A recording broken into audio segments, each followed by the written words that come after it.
10 मई को भारत और पाकिस्तान के बीच हुए सीज फायर के फैसले के बाद विदेश सचिव विक्रम मिस्री को सोशल मीडिया पर ट्रोल किया जा रहा था और इस ट्रोलिंग के बाद उन्होंने अपने एक्स अकाउंट को प्राइवेट कर दिया है। लगातार उनकी ट्रोलिंग हो रही थी, जिसके मद्देनजर उन्होंने अपने अकाउंट को प्राइवेट करने का फैसला किया है और ज्यादा जानकारी इस पर नहीं है। लेकिन सरकार के फैसले को लेकर जितनी बार ब्रीफिंग हो रही थी तो विदेश सचिव विक्रम मिस्री की तरफ से ही की जा रही थी, और जब सीज फायर का फैसला हुआ भारत पाकिस्तान के बीच में तो उसके बाद लोगों ने उनकी ट्रोलिंग स्टार्ट कर दी। लेकिन अब उनको साथ मिला है हैदराबाद से AIM के सांसद असदुद्दीन ओवैसी का। उन्होंने कहा कि मिस्री एक बिना थके बिना रुके काम करने वाले भारत के डिप्लोमेट हैं, उनको इस तरीके से निशाना नहीं बनाया जाना चाहिए।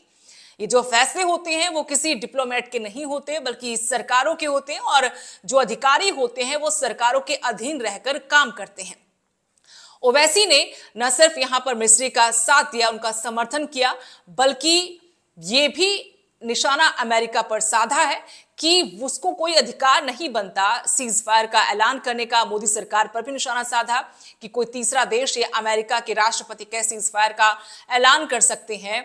उन्होंने कहा कि पहलगाम आतंकी हमले का बदला लिया जाना चाहिए। जब तक पहलगाम आतंकी हमले के जो दोषी हैं उनको पकड़ नहीं लिया जाता, उनको सजा नहीं दी जाती, तब तक उनका पीछा नहीं छोड़ना चाहिए। अमेरिका को लेकर ओवैसी ने कहा कि क्या अमेरिका इस बात की गारंटी लेगा कि पाकिस्तान अपनी जमीन का इस्तेमाल आतंकवाद के लिए नहीं करेगा। ओवैसी लगातार जैसे भारत पाकिस्तान के बीच में तनाव है, भारत का खुलकर समर्थन करे, जो एक्शन भारत सरकार की तरफ से लिया जा रहा है उसका खुलकर समर्थन कर रहे हैं लोग। उनकी इतनी बेबाकी से इस समर्थन को लेकर तारीफ भी कर रहे हैं और खूब उनको लोगों का सपोर्ट मिल रहा है। और वैसे ही पहले दिन से भारत सरकार के एक्शन को लेकर कह रहे कि हम सरकार के साथ हैं और इस बार पाकिस्तान को कड़ा और बड़ा सबक सिखाया जाना चाहिए।